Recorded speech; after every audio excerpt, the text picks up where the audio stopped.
yung kabahan ko na pag ano sa punta sa taas. Ang mahalaga, malaman kung ano nga ba talaga ang sitwasyon o kaya status ng kanyang kalusugan.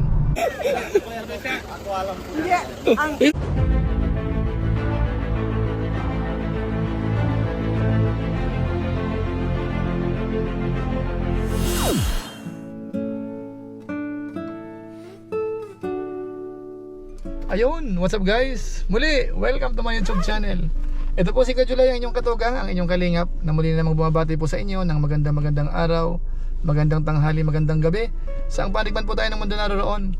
At sa araw na ito, meron po tayong panibagong vlog. Pag-usapan po natin, bakit kaya wala si Kuya Robin doon po sa birthday ni Reyna?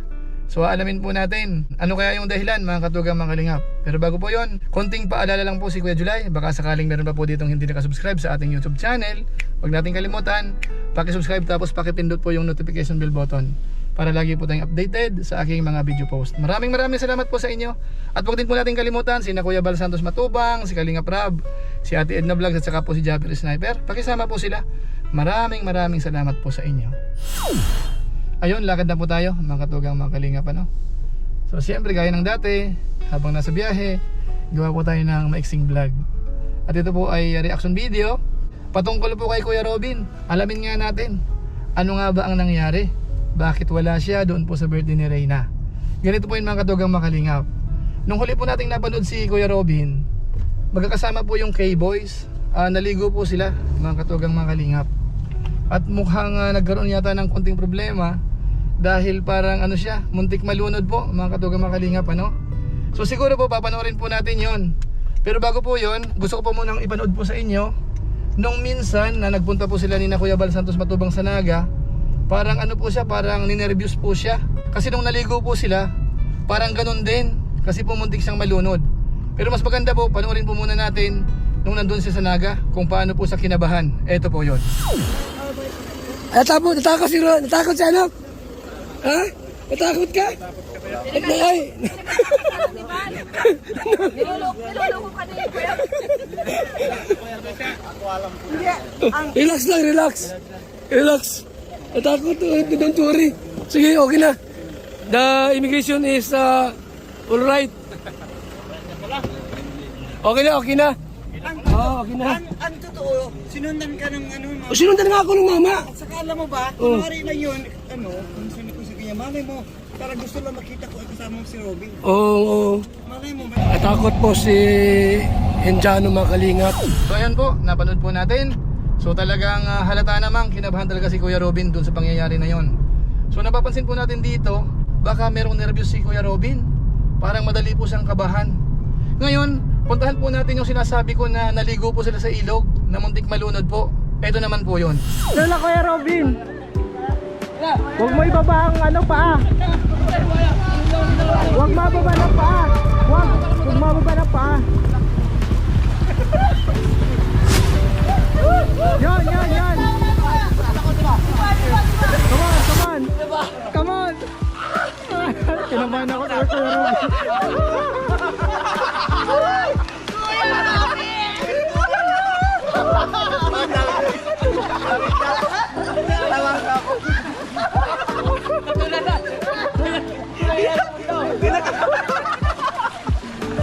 Sabi mo mababa ng paa.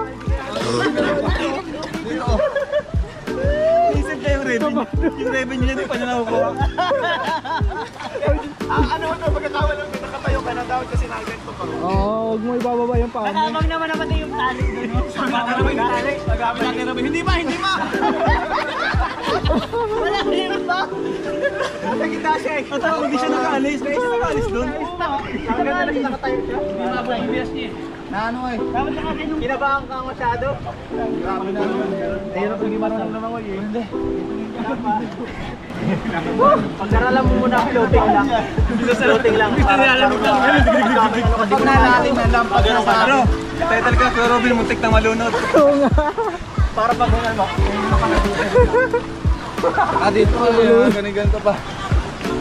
Ano, kinabahan? Kabahado si Kuya Robin. So ayan po, napanood natin. Talagang totoong kinabahan, mga kalingap, ano? Hindi biro-biro yon. Talagang hindi po siya marunong lumangoy. So kinabahan din po uli siya. Tapos hanggat sa natapos po sila, mukhang iba yung pakiramdam niya, mga katugang mga kalingap. Allah! Natahimik ka Kuya Robin ah. Hindi pa nga nagbalik yung kabahan ko eh. Kinakabahan pa rin. Grabe. Hanggang na yun, dito ganito pa rin. Wala, nanginginig ko Kuya Robin. Mabira. Ganito pa. Sabi ko, Takot, nalugod ako sa tubig.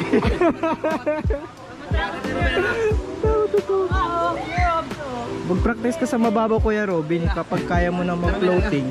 Ayoko na sa...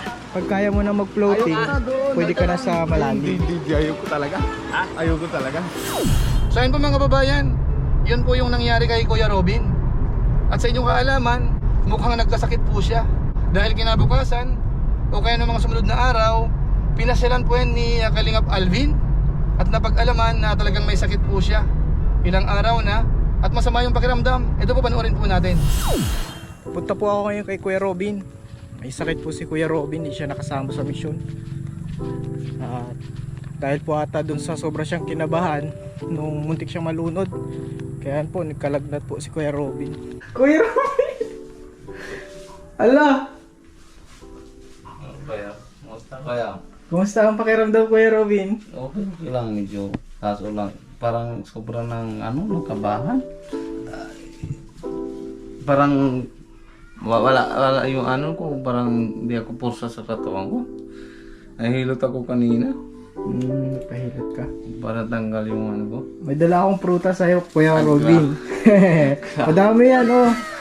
Madaming prutas yan. At syempre, Maraming salamat Kuya Alvin na talaga sa Kalingap, hindi talaga kahit partner hindi pwede binabayaan Salamat Kuya. Pasensya na Kuya, hindi ako nasama kanina eh. hindi lang sa pagiging vlogger, kundi tunay na kaibigan. Tama po. Kasama na yung video kasi vlogger. Maraming. Pero totoo yan, galing yan sa puso namin. Maraming salamat Kuya. So, kumusta?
mga kababayan, iyon po si Kuya Robin.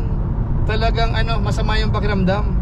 At yung pagdalaw na yan, siguro mga ilang araw na yan, baka mga 3 to 4 days na po yata yan, na ganun yung kalagay ni Kuya Robin. Pero alam niyo po ba kahapon, doon sa isang vlog uli ni Kalingap Alvin, nabanggit niya na si Kuya Robin ay hindi pa rin nakakasama sa K-Boy. Mag-pray po natin si Kuya Robin na sana gumaling na po si Kuya Robin. Kawawa man. Mabait pati yun si Kuya Robin. Kaya nga po, kawawa man si Kuya Robin. Mukhang hindi pa po siya tuluyang gumagaling. Mga katugang mga Kalingap.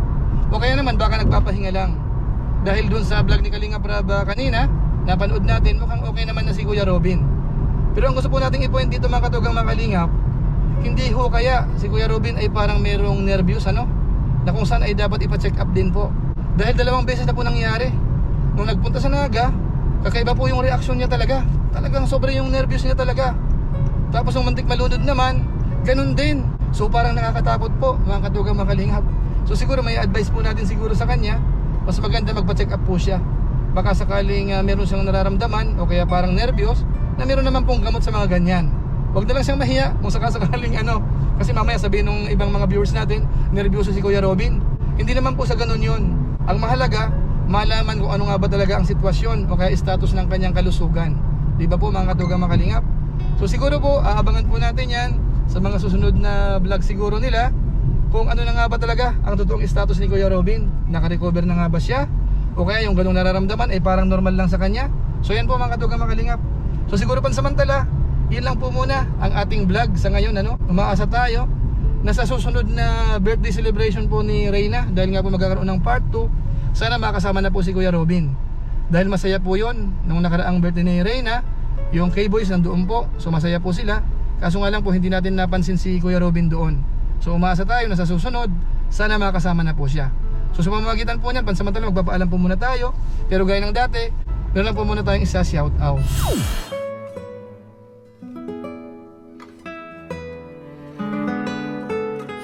Tapos maraming salamat din po sa aking mga kasamahan sa Coos, Kalingap, OFW Organic Sponsors, sa inyong patuloy pong pagsuporta sa mga babahay program ni na Kuya Val Santos Matubang at saka ni Kalingap Rab. Sana wag tayong magsawa na sumuporta po sa programa po ng Team Kalingap. Maraming salamat po sa inyo. At ganoon na rin po sa ating mga viewers. Hindi po nakakalimutan ni Kuya July na pasalamatan po kayo dahil yung ating YouTube channel kahit papano, maganda naman po yung ating views sa ngayon. So maraming salamat sa inyong pagsuporta. At idamay nyo na rin po sana yung ating Facebook page, yung July Paunil 2.0. May mga post din po tayo doon, mga sinishare na link. Sana supportahan nyo rin po. Maraming salamat at sana i-like nyo rin. Kasi yung like po ay kukonti, pero yung followers natin umaabot na po ng 82,000 followers. So maraming salamat po sa inyo.